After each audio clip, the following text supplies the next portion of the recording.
Hi అండి. Hello నమస్తే. ఈరోజు మనం బెండకాయ టొమాటో చారు చాలా సింపుల్గా అయిపోయేలాగా చేద్దాం రండి. ముందుగా 2 టమాటాలను 3 బెండకాయలను తీసుకుని శుభ్రంగా కడిగి చిన్న ముక్కలుగా కట్ చేసుకోవాలి. తర్వాత గ్యాస్ ఆన్ చేసి గ్యాస్ మీద ప్యాన్ పెట్టి అందులో 1 టేబుల్ స్పూన్ ఆయిల్ వేసి టమాటా ముక్కలను మెత్తగా అయ్యే వరకు మగ్గనివ్వండి. అలా మగ్గిన టమాటా ముక్కలను బాగా చల్లారనివ్వండి. తర్వాత ఒక మిక్సీ జార్ తీసుకుని అందులో చల్లారిన టమాటా ముక్కలను వేసి బాగా మెత్తగా అయ్యేలాగా మిక్సీ పట్టుకోండి.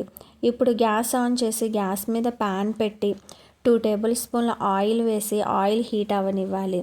ఆయిల్ హీట్ అయ్యాక ఆవాలు, మెంతులు, జీలకర్ర, ఎండుమిర్చి, వెల్లుల్లి రెబ్బలు, కరివేపాకు, కొత్తిమీర వేసి తాలింపు పెట్టుకోవాలి.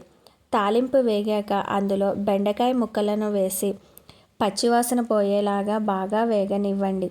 తర్వాత అందులో మనం మిక్సీ పట్టుకున్న టొమాటో ప్యూరీని అందులో వేసి చారు కన్సిస్టెన్సీని బట్టి వాటర్ పోసుకోవాలి.